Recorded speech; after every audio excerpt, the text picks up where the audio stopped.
elektronik seperti AC, kulkas itu bisa menyebabkan pemanasan global loh. Untuk mengetahui pemanasan global itu apa, mari simak video berikut ini ya. Assalamualaikum warahmatullahi wabarakatuh. Tabipun, teman-teman, bagaimana kabar kalian hari ini? Semoga kita selalu dalam keadaan sehat, amin. Hari ini kita akan belajar tentang pemanasan global yang memuat beberapa KD. Menganalisa gejala pemanasan global dan dampaknya bagi kehidupan serta lingkungan.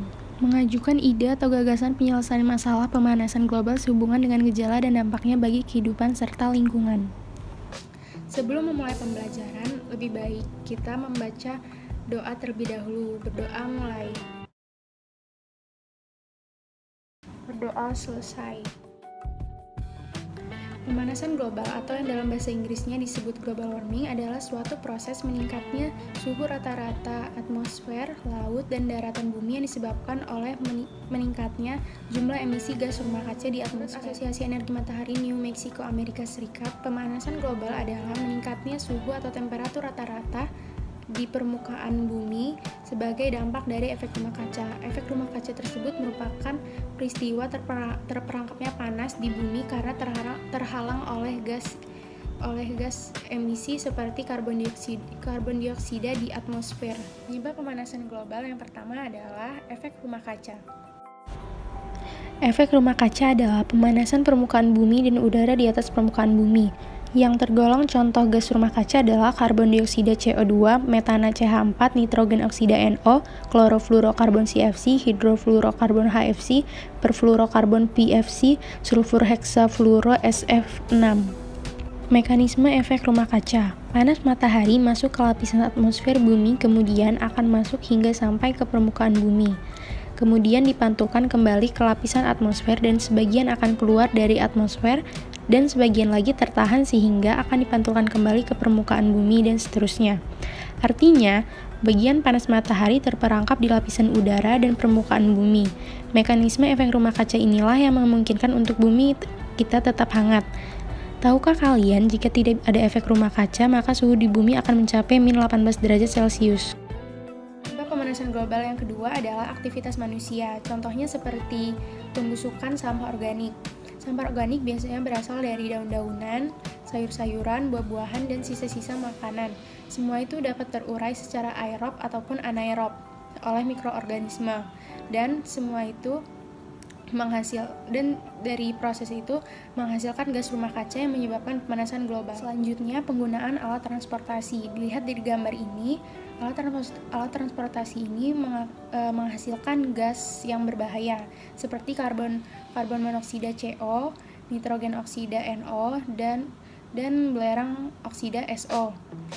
Gas-gas tersebut akan bereaksi dengan oksigen di atmosfer dan membentuk gas rumah kaca. Lalu, aktivitas industri, contohnya cerobong asap pada pabrik industri. Kita ketahui bahwa pabrik-pabrik industri biasanya menggunakan bahan bakar fosil yang akan menghasilkan karbon monoksida dari pembakarannya. Penebangan hutan, pohon-pohon di hutan berfungsi untuk menyerap karbon dioksida. Karbon dioksida itu akan digunakan pada proses fotosintesis yang akan menghasilkan oksigen. Ketika pohon-pohon itu ditebang, maka sedikit pohon yang menyerap karbon dioksida, sehingga karbon dioksida di udara dan lapisan atmosfer akan meningkat. Pertanian dan peternakan. Di dalam pertanian dan peternakan terdapat proses pembusukan yang akan menghasilkan emisi metana yang termasuk gas rumah kaca yang akan mengakibatkan pemanasan global. Dampak pemanasan global yang pertama adalah berkurangnya volume es di kutub selatan. Lubang ozon di kutub selatan terlihat semakin membesar sehingga suhunya meningkat. Peningkatan suhu ini menyebabkan es-es di kutub selatan meleleh atau mencair. Yang kedua adalah tenggelamnya pulau-pulau kecil. Mencairnya es di kutub selatan akan mengakibatkan permukaan air laut meningkat sehingga daratan akan berkurang dan pulau-pulau kecil akan terancam dan akan tenggelam. Ketiga, pemutihan terumbu karang. Kenaikan suhu laut akan berdampak pada terumbu karang, bahkan terumbu karang akan terancam mati. Jika mati, maka terumbu karang akan mengalami proses coral bleaching sehingga warnanya akan tampak putih seperti kapur. Yang keempat, perubahan iklim. Lubang ozon yang semakin membesar akan menyebabkan sinar UV dapat menembus lapisan atmosfer kita, sehingga menyebabkan suhu meningkat. Peningkatan suhu ini akan berdampak pada perubahan arah angin. Perubahan arah angin akan berdampak pada penggeseran musim. Itulah mengapa di Indonesia saat ini musim kemarau terjadi hujan dan sebaliknya.